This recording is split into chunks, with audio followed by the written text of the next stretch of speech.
Am I the asshole? I've 22F posted here about my roommate 24F before. She has always had issues contributing to the household, including buying things like toilet paper, dish soap, laundry detergent, etc. She also rarely does her dishes promptly or takes out the trash or other household chores and struggles to pay utilities on time. Sometimes I even have to hound her for the rent. I felt bad at first because clearly she wasn't equipped to live alone, but I quickly got frustrated and became short with her. We were friends at first, but not so much anymore after I've had to put up with her for this long. Our year-long lease ended and we have been living month to month since then. Eventually, she got a boyfriend. He lives with his parents, but that hasn't stopped her from spending most of her time at their house. I started seeing her less and less. A couple days into May, I hadn't seen her for maybe 2 weeks.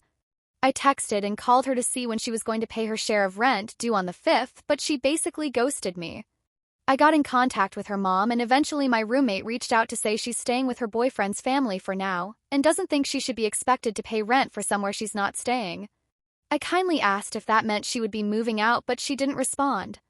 I paid rent myself, which was a huge unexpected expense. After that, I decided I was done.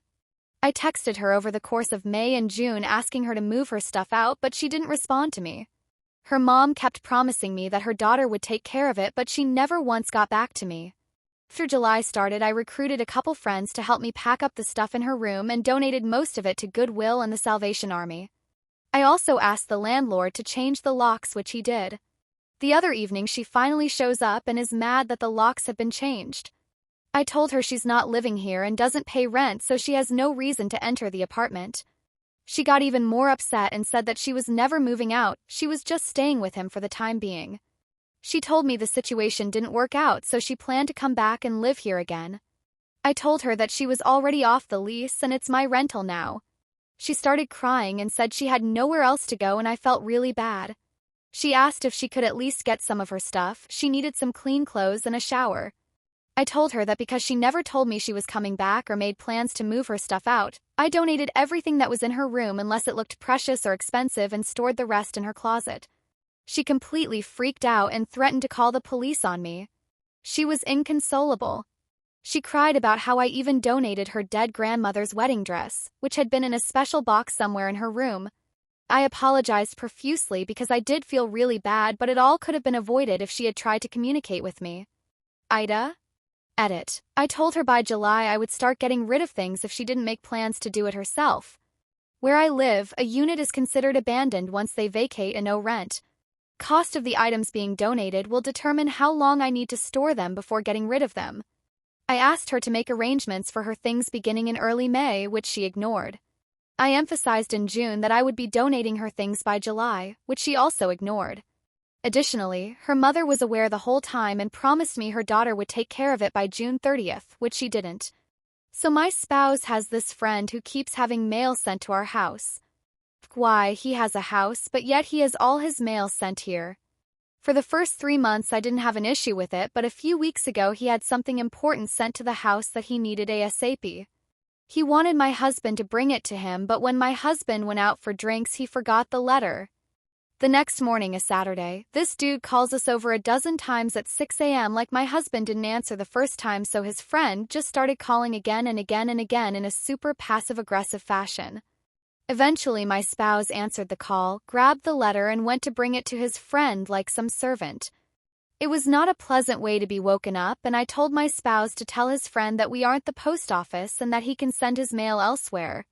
Hubby, who is incredibly too kind, thinks I'm overreacting. I dropped the issue, but today I found not one but 4 pieces of mail, including a new bank card and something thick and important looking from the Social Security office. I haven't told my spouse these letters arrived yet because I know he'll just deliver them and it'll continue the problem. I'm really tempted to just return the mail to sender. Would I be the if I did? Caveat: the friend is not disabled and he does have a car and a job. Literally no reason that he can't go get a pub box. I 36F took in my mother during the pandemic after some medical issues.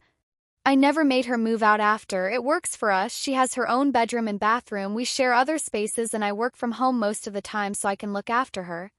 My stepdad died about a decade ago and she was lonely. made sense for us. As mentioned, I work from home most of the time, and a lot of times I'm in some kind of Teams meeting or call. Yes, even those that could be emails, but that's not important. So I don't really have time for chit-chat during office hours. My mom's sister, aka my aunt, tends to drop by unannounced to visit with my mom, which I don't really mind, but she had a tendency to step into my office without knocking while I'm working and start talking to me about her neighbor's sister's kid who did blah blah blah. I've more than once explained to her that I'm working or I'm on a call and I can't really chat right now. But she just keeps talking like nothing happened. Today she actually announced to my mom she was coming over. I reminded my mom to tell her I'm working and on calls and can't be disturbed, and my mom agreed she would tell her not to bother me. But just to be safe, I locked my office door so she couldn't walk in. Despite my mom telling her, she came upstairs and tried to open the door. When it didn't open, she started knocking and calling out, "Hello, it's me, open up." I didn't respond at first as I was on a call with a client, but she kept banging on the door so loudly I ended up having to put the client on hold. I told her without opening the door I was on a call and could not talk right now, and my aunt left in a huff. Now she's bombarding my mom with texts about how rude I was for locking myself in my office knowing I was having company. My wedding is in 2 weeks. Earlier today, I got a call from my mom asking if my older brother could attend with his partner's 7-year-old daughter. For context, my fiancé and I sent out save the dates 7 months ago and formal invitations 5 months ago. RSVPs were due 5 weeks before the wedding to allow enough time to finalize headcounts for food, seating, etc. When I spoke with my brother, he originally RSVP'd no because his first child is due right around the time of our wedding. I told him I completely understood. He mentioned he might be able to make it later in the week, possibly bringing his partner's 7-year-old with him. They live across the country. Here's the issue. Our wedding has had a clearly communicated 21+ only policy for nearly a year. We've already had tough conversations with family, including my future in-laws, to reinforce that this applies across the board. No kids, no exceptions, even for newborns. My brother already RSVP'd no and now says he can make it. Now my mom and sister are pressuring me to be more welcoming and let my brother bring the child. But my fiancé and I feel like our boundaries aren't being respected on what's supposed to be our day. We put this rule in place intentionally to give guests an adults-only atmosphere and to avoid exactly this kind of last-minute stress. To be fair, I understand how this could seem rigid or even unfair. My brother lives far away, and this might have been a rare chance for him to come, and I get that traveling with a 7-year-old complicates things. Letting them come might feel like a compassionate exception. But if we allow this one child after telling others, including close friends and immediate family, that no children are allowed, it undermines the rule we've held everyone to and could cause resentment or confusion. So, AITA for sticking to the no kids rule and saying no to this request? Edit. Appreciate the feedback. Since my brother is going to lengths to attend, we'll try to figure something out, either babysitter at the venue or catch up with them after/day before wedding if possible. We're trying to maintain the rule while still involving my brother and make sure the children are taken care of. Sounds like his partner has some family coming to help if needed around the house while my brother and niece travel. Sounds like my brother's partner thinks this might be a little break to bond with the baby and allow my brother to visit/niece to meet everyone since we live so far away. We'll see how the cards fall from here. First, I love my in-laws. Love them. I've been married for nearly 2 decades to an Iowan. We regularly visit the state for holidays and simply family visits. But they're not exactly tech-savvy. I do the bulk of the driving. And close into their home, they certainly know the area better than I ever will and better than the GPS. And I'd never challenge their directions in their area. The issue, but once we go beyond their hometown and in rural Iowa, it's quite normal to drive 30 to 50 miles to grab coffee, shop, dine, etc. They have their known routes on getting places that definitely aren't the fastest or best. Lots of gravel road driving, for example. On the GPS, I can clearly see what they want me to do versus what the device is suggesting, and how much faster it would be to take the suggested route. When I have tried to point out that the GPS is offering a faster option, they instantly dismiss it out of hand. I also have pointed out that GPS can tell them of road closures or slowdowns, and that's also dismissed as not needed. And when we have encountered a closed road, I've never said anything, and their only acknowledgement is to laugh and say that maybe GPS knew and continue on. Recently, I was driving, had the GPS on, and could see that the difference between their preferred route and the suggested route was 12 minutes. I took the faster route, politely feigning that I didn't hear them in time. I could tell this irked them. But I was just done with sticking to what they knew only. What irks me is that they use the GPS when they visit us, another state and much larger metro area. So they see the value of it, just not in their hometown state. So my 19M sister, 16F, has been dating this guy for a little over a year. First, he seemed a little controlling, but nothing extreme. But over time, I started noticing changes in her behavior. She stopped coming to family gatherings, barely replied to texts, and avoided any kind of interaction with me and our parents. Eventually, she opened up to me during a phone call and told me that her boyfriend didn't like how close she was to her family. According to him, we were too involved in her life, and she needed to set boundaries, which basically meant cutting all of us off completely. He even told her she needed to block me, our parents, and some of her childhood friends to start fresh. I told her no decent partner would try to isolate her from the people who love her. But she got really upset. She told me to stop interfering and that I didn't understand and that she loved him deeply. She begged me to stay out of it. But I couldn't. I pushed. I reminded her of everything she's been through, how much we love her, how dangerous emotional isolation can be. I basically refused to back off. Eventually, she broke up with him.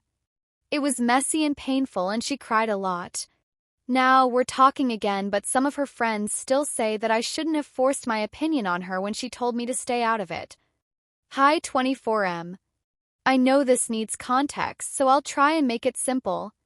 My girlfriend and I are just getting to the point of taking showers with each other while we're at each other's places. Current problem I'm having is that I was on the toilet doing my business. When I was done, I did the required paperwork and then washed my hands. That all sounds normal to me. My girlfriend was in the bathroom with me, due to us getting ready to take a shower together. She watched me wash my hands and asked me what I was doing, then scolded me for it. Her logic was that since we were getting in the shower, washing my hands was pointless. I thought she was joking, so I laughed and said that was gross. I'm not touching anything with my soiled hands like that. She interpreted that as me calling her gross. So I had to ask, does she always get right into the shower after using the toilet without washing them first? Apparently, she doesn't wash her hand. She just gets right into the shower. Now I'm somehow an asshole because I don't want to spread my poop germs around my bathroom more than what flushing already does. Now it's turned into an argument. We didn't shower together, and instead of having a nice day like we planned, I drove her home. I don't get it. Who doesn't wash their hand immediately after wiping? If I'm home, I don't even pull my pants up until I wash my hands. I asked a few guy friends about it, and they're all on my side, so I thought it might be a girl thing. So I called the only girls in my life I can ask such a stupid question. First, I tried my older sister 38F, to which I got scolded for even considering not washing my hands. The lady practically raised me. Then I tried my younger sister 22F, she was on my girlfriend's side. So I don't know. AITA for washing my hands after using the bathroom even though I was getting in the shower anyways? I, 23F, have been working at a small restaurant with about 35 staff members total for about 2 years now. I get along great with everyone who works there except for one girl, Mara, 19F, who started about 3 months ago. I do not like this girl. I have tried really hard to like this girl. Mara refuses to do the bare minimum parts of her job, ignores tables, won't do side work, won't run food, etc., will cry and break down into hysterical sobbing when asked to do her job, or literally have a foot-stomping, item-slamming tantrums when the sobbing doesn't work. She will lie and say that she did do her job, and belligerently sob when you catch her in a lie, as she isn't a very good liar and they're very easy lies to catch if you just go back and check her work. All of the trouble she causes ends up costing me money because if I work a shift with her, I'm the one waiting her tables, running refills, etc., or else the managers will get cross with me for not putting the customer first. I've done a spreadsheet and I make less tips on nights I work with her because my tables get slightly more neglected when I'm helping her, while she gets to pocket the full tip from what are technically her tables that I waited on. My coworkers thought it would be fun to have a Christmas in July potluck like we do for the actual day of Christmas in December and Thanksgiving in November. For both of these things, I made a homemade baked mac and cheese to bring to the potluck both times. I adore cooking and I adore sharing my food with friends who I consider many of my coworkers to be. I wrote down that I'd be bringing food to the potluck, but when they asked me if I'd be participating in Luau Santa, it's just Secret Santa in July face with rolling eyes, I said no, that I don't really have the money with it being July and all. We're not a tourist town and we really slow down during the summer, and I still have 2 pets and my little brother to feed while he's out for the summer. I made excuse after excuse to not sign up for this part. My managers kept asking and asking and asking if that was the real reason, until I finally told them that it's not just that I don't have the money, it's that I don't want to risk getting paired with Mara and having to buy her something, so I won't sign up at all. I just can't justify spending money on her in my head when I know that she already costs me money every time I work with her. My managers think I'm the AH for refusing to play because we need an even amount of people. I told them to stop bothering me about it or I wouldn't bring anything at all to the potluck. I, 23F, have a brother, 18M, and my mother who have been living with me for 2 years. My brother recently dropped out of HS, didn't get a GED. After he decided that he would not finish school, I set a deadline of him finding a job within a month. Another month passed and I informed Mom of me limiting the privileges I give him, which is the internet.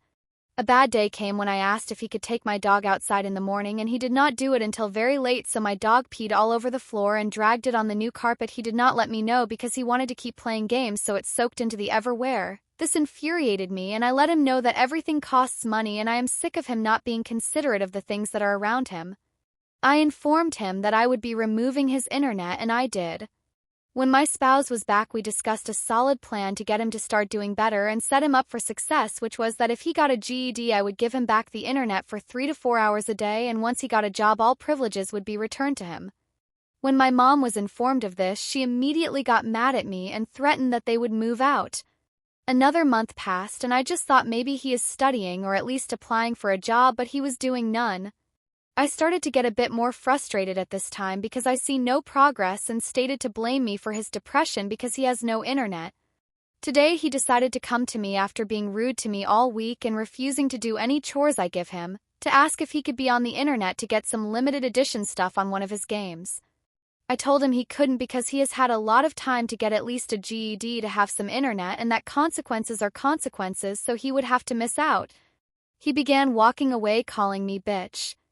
Once my mom got home, I told her what had happened so she could at least tell him to respect me, and she said that I was in the wrong, that it was just a bit of time he would be on the internet, and proceeded to tell me to return it to him, to which I informed her that consequences are consequences and he had full control of gaining internet access once he did the right thing. My mom exploded once I told her that and once again started to threaten me, saying she has no say in anything that happens in the house or even control over her kid. She said she would just find a place to live and that I was very hard on him and my consequences are just like Nazis.